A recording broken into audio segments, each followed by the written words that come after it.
there in YouTube land, I am Anthony Couch, and in this video I'm going to give you a very unbiased review on my new guitar, a Fender Elite Strat.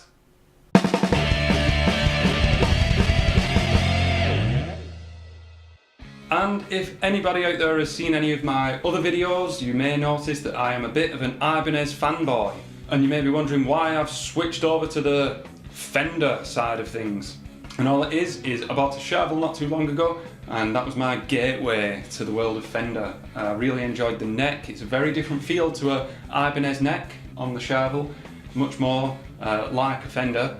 So when I found myself in the guitar shop not too long ago, I was eyeing up some Fenders and I thought I'm gonna give this one a go. And in this video I'm gonna make sure that I don't forget anything about this guitar by doing it systematically through the head downwards and hoping not to forget anything along the way. Let's see how many things I do forget. So starting at the head, we've got some Fender tuners, and these tuners are locking tuners. I'll give you a close-up now. And you can see there, I've got a nice logo on the back, and they clamp the string into place.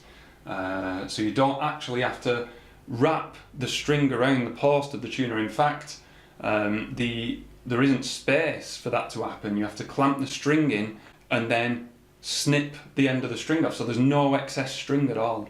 And I know that now, but when I was in the shop and I was trying this guitar out, I was just sat there playing it, you know, like this, like you do, doing all my best licks, trying to impress strangers, because that's what we do. And the bloke came over to me and we were just talking about the features of the guitar, and he was saying, oh yeah, and it's got the locking tuners, and I was like, oh yeah, they're really good. And what I thought happened, I thought that you turn that at the back, you tighten that, and it stops the top part of the tuner from turning. So if you knock the guitar in any way, then these don't move, so it keeps the guitar in tune. That's what I thought they did. So we're chatting about them, and I'm just there, like, talking, and then I just start undoing it like that, and he goes to me, oh, you don't want to be doing that. And I just go, okay, I know what I'm doing. And just undid it, and the string just went and just came straight out. And I just looked at him, and he was looking at me like, and I explained to him what I thought they did, and he said, no, they clamp the string in place. So now I know, and now you know, so you don't do the same stupid mistake that I did. The head of the guitar. With Fender Strats, the two main types that you're going to get are the big chunky one or the small one. I definitely prefer the big chunky one, and I'm not too clued up on Fender history and Fender Stratocaster history, but I think you better research this one for yourselves. I think in the 70s and maybe before, no, I think in the 70s they had bigger heads on the guitars, and I much prefer that look. I think it looks well good. So I was a bit disappointed that the Elite Strat has got the smaller headstock. Also, it doesn't say contour body, as 90% of the other Strats that I saw in the shop, they've got a little decal there saying contour body. This one doesn't have that. I don't know why. Again, research it. I don't know why you're even watching this video. I don't know anything about this guitar. Okay, so then we've got the neck. And the interesting thing about the neck is that the radius on it changes as you go up the guitar, and it's very, very noticeable on this guitar. Down here, you've got a C shape. So it's kind of rounded at the back, like the letter C. As we go up, it straightens out to form more of a D shape. And the main reason for that is when you're doing your big, massive rock chords down at this end, you want something to grip onto. It just feels more like an acoustic. Feels, if you're doing normal, obviously your guitar would be in tune. Let me just fix that. Okay, fixed. So your guitar would be in tune. So yeah, when you're playing these kind of normal campfire chords,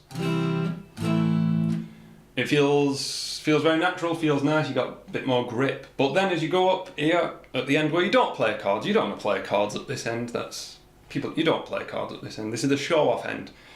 And when you're up at the show-off end, you want a bit more of a D shape. You don't want that rounded, I don't at least, and Obviously Fender think you don't either.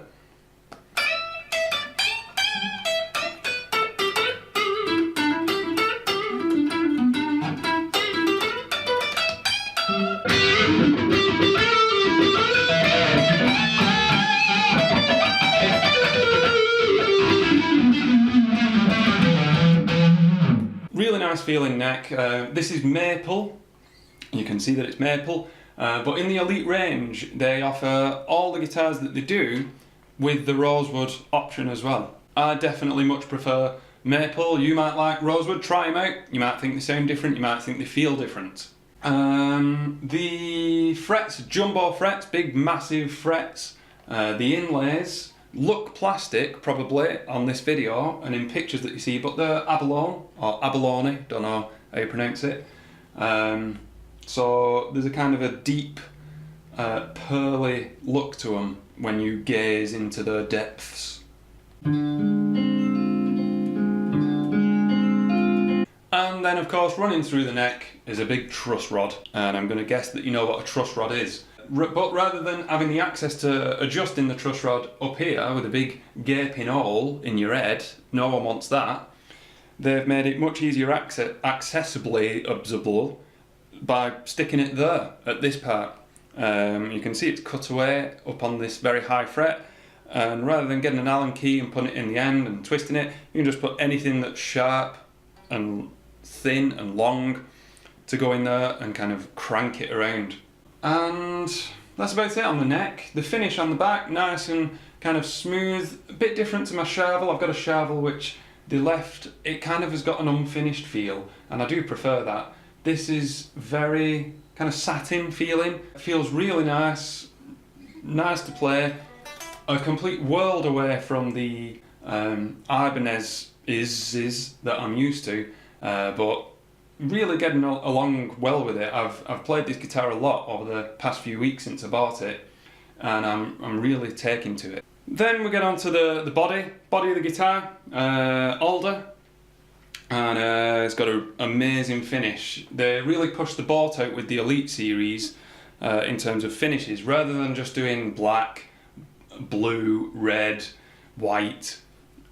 They've gone for some really out there finishes, and this guitar is no exception. This is, well, obviously I'm going to say I think it's the best, but there was another one, kind of an orangey one, which was really tempting. But this one has just got a wow factor, I think, because, you know, it's a nice blue, and it probably doesn't show up on the camera, but it's almost not glittery, but if you imagine what sand would look like if it was blue. When you look, it's got this deep depth to it, and it's kind of grainy, and again it's like the inlays, if you gaze into it you can get lost. So yes, very nice, very nice finish. On the back, to add to this D-radius neck for easy accessibility to those high frets, we've got this.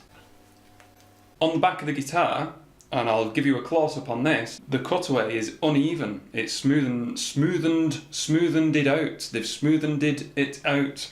It's off-center at the bottom, so when you're reaching up for those high bends and all those tricks and legato and crazy stuff that you do up here, it makes it really easy to reach up there.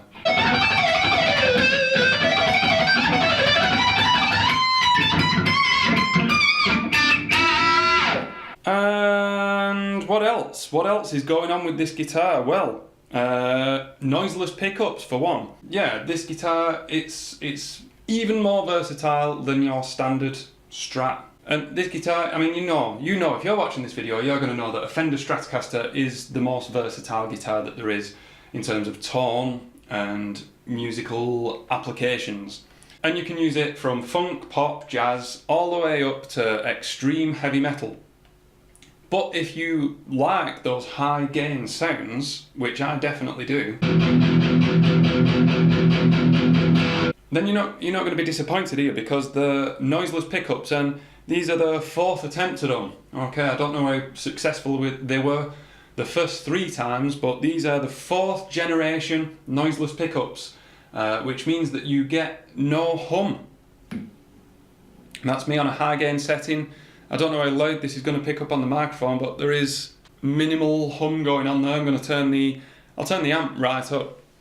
As a very loud amplifier, absolutely noiseless. So they got the name right. But, you know, it's a Strat, and I know that a lot of people that play Strats really like clean tones, and if you want that really crystal clear, spanky, spangly sound, this guitar can give it to you.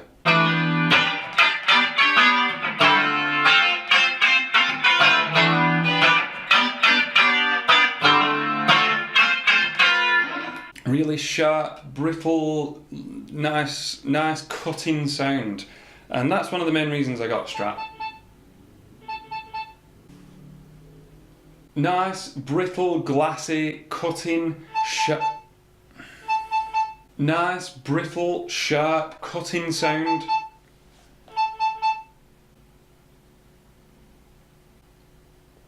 Nice, brittle.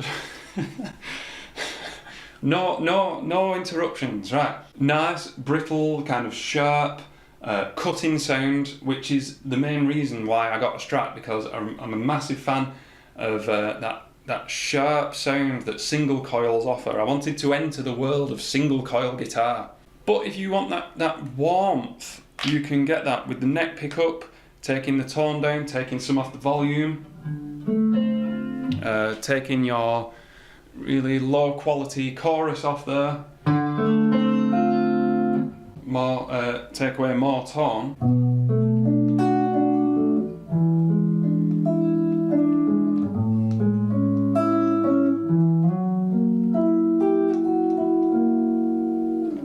And you get a completely different world of guitar, all in one guitar. If you want versatility, buy a Strat. If you want even more versatility, buy a Fender Elite Strat, because then you get the heavy tones as well, without the hassle of the incessant humming that comes with single coils. And what I'm going to do to demonstrate the tonal variety on this guitar is I'll just play through the pickups and give you some tones. Bridge pickup, volume full, tone full.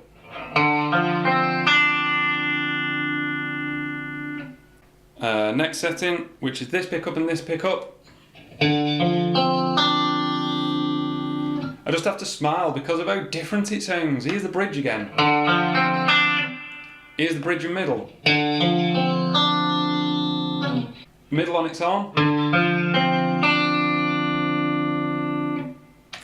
Middle and neck. Just neck. It still excites me. It excited me when I first picked up the guitar in the shop and played it, and it still excites me now. Just the different colours that you can get from this guitar.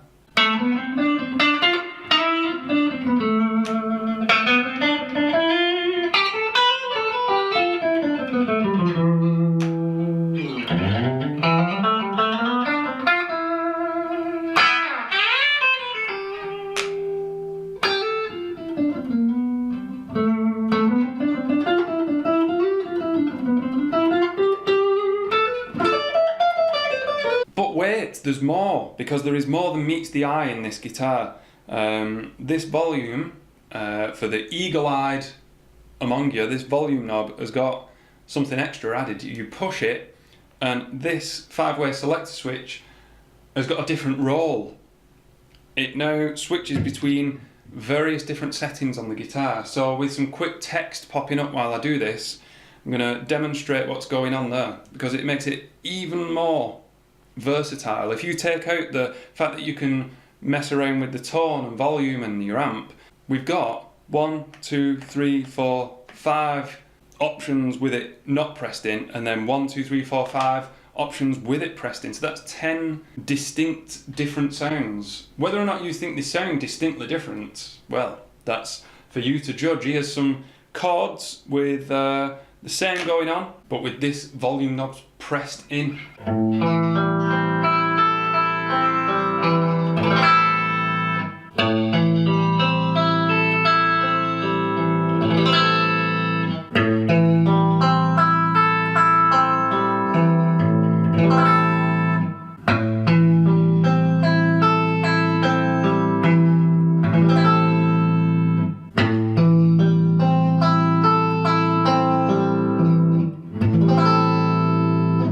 And if I'm honest with you, I haven't experimented with that push switch as much as I could have, because I'm just about entering the world of Strat and 3 single coils. I'm still exploring what you can do with a 5-way selector switch and 3 pickups. Maybe the day will come when I feel like I want to see what this can really do. Get into a guitar shop, try one out yourself, see what you reckon of that. But for me, I don't know, it's just added more possibilities that I'm not even ready for yet. And the bridge, yeah, it's like a 2-point tremolo bridge, probably got a name. I might pop it up, I might actually do my research and pop it up here, the actual text of what that bridge is. In fact, I will do that so I don't look like a complete idiot. But the main thing is this thing, the tremolo arm, because it's a weird one. It's nice and sturdy. You know, I hate a rickety whammy bar. Nice and sturdy, bit creaky on the nut, but you might be able to pick up the creak in there. Yeah, but I can lube that up. Listen to this. I'm hoping now that my microphone picks this up, because this is weird.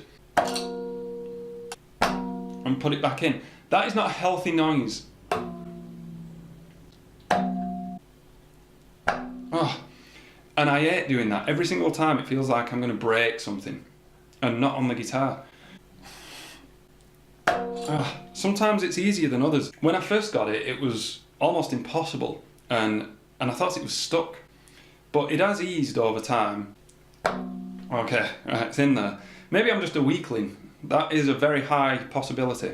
Once it's in, right, when I had, it used to go in with a lot more resistance than that, but then it did this really cool thing that it stopped doing. I thought it was a feature on the guitar, and when I've come to do this review, it stopped doing it. When I moved it around like this, it had this kind of creaky, ball bearing feel to it, where it kind of didn't make a noise, but the feel of it kind of went like something was ticking inside. And what it did was, if I left it there and then moved my hand, the arm would stay there like that. And I thought, oh, it must be some kind of clutch system or some grabber of some description. And I thought, that is so good, because I really like being able to play and then to do that. And if I want it there and then move this hand, I want it to stay there. If I move it there, I want it to stay there. But over time it's gone, and I don't know if it's this guitar, I don't know if it was meant to do it in the first place, I don't know if other Elite Strats do it, but this guitar doesn't do it anymore, and I miss it. And I might actually go in the shop and see, maybe ask them and see if they know. Or maybe in the comments, if you've got a guitar like this, and if you've got an Elite Strat, maybe you know. Okay, the final thing, the knobs, really, by far the best volume knob of all my guitars. I love a slippery, I'm not saying it, I love a slippery volume control. This is really slippery, really quick, and because I love being able to play something and then immediately cutting it off.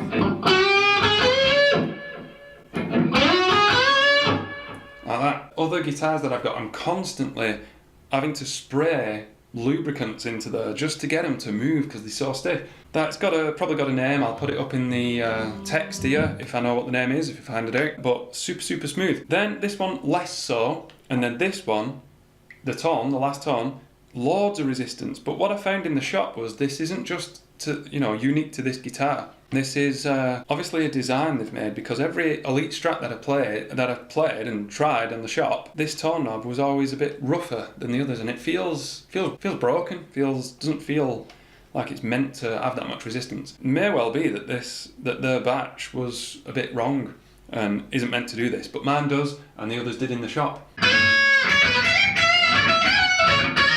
So hopefully I haven't bored you too much with my review. If you did enjoy it, then let me know in the comments, and if you didn't enjoy it, let me know why in the comments. And you can subscribe as well if you want to see more videos by me. I've been Anthony Couch, this has been a Fender Elite Strat, and you have been a wonderful YouTube audience.